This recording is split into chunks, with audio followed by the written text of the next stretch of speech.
Hey guys, welcome back. So today we're going to go ahead and start with lesson 5, and this is on page 595, and it is hands-on fractions on a number line.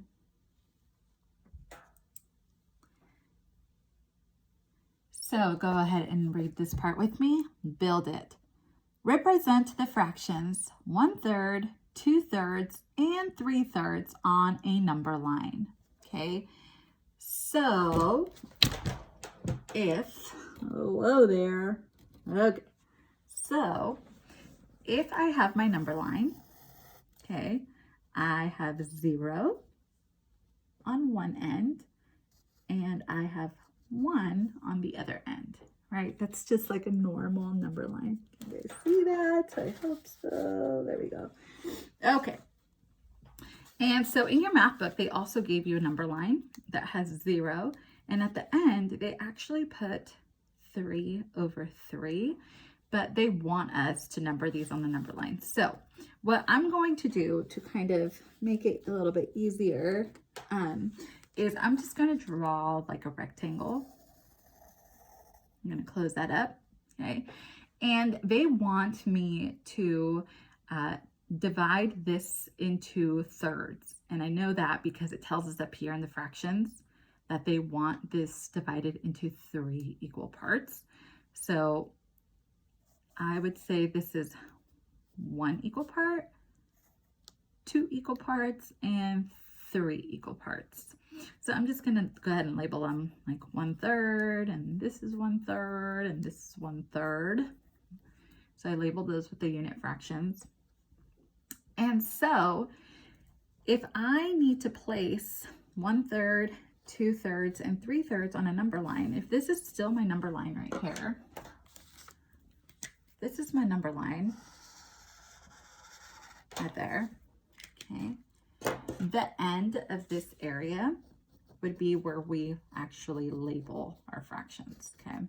So this would be 1/3. See, this is 1/3, right? But we label it at the end of the 1/3. And 2/3, so this is 1/3, and this is 2/3. We label it at the end, so this is 2/3. And then finally, 3/3. We label it at the end, would go right at the end. Okay.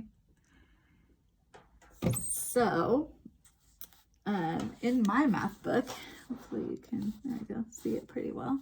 As you can see, I already kind of scribbled in mine, and that's because I tried to film a video before this and it didn't really work well. So here's round 2. So, we have these questions down here, and I kind of scribbled these out because we don't have tiles to work with right now, so we're just gonna skip that part. So it says, what fraction do the first 2 shaded areas represent together? So if this is first 2 areas, this is area 1 and this is area 2, how many thirds do we have that are shaded? 1, 2/3, so it represents 2/3. Now the next question says, what fraction do all 3 shaded areas represent? So that would be 1, 2, 3. That would be 3/3. Okay, so we divided this number line into 3 equal parts. So here's 1, 2, 3. Okay, 1/3 represents how many of these parts? 1/3.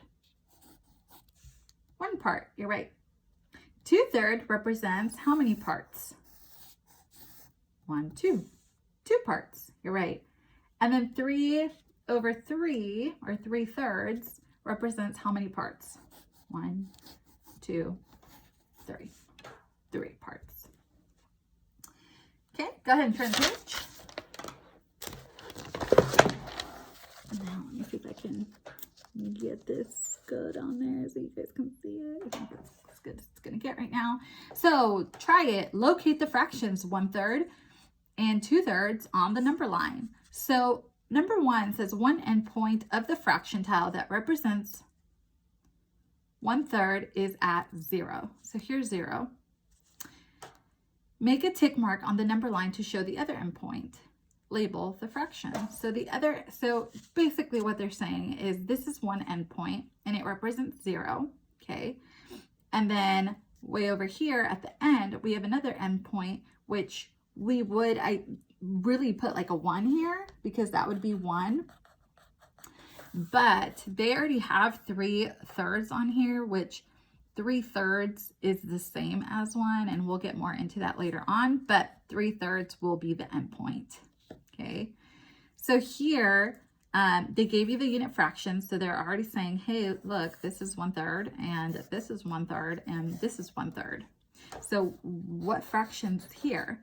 And we know that if this is 1/3, at the end here is where we label the fraction, so that would be 1/3.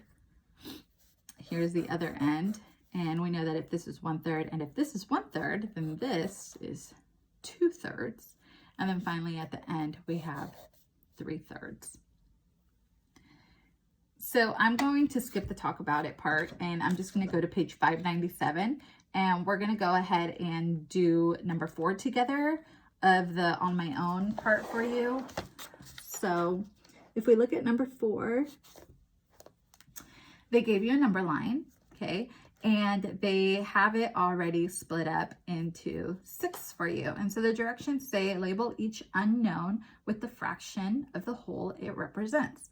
So here we know that this is 1/6, and this represents 1/6, and this represents 1/6.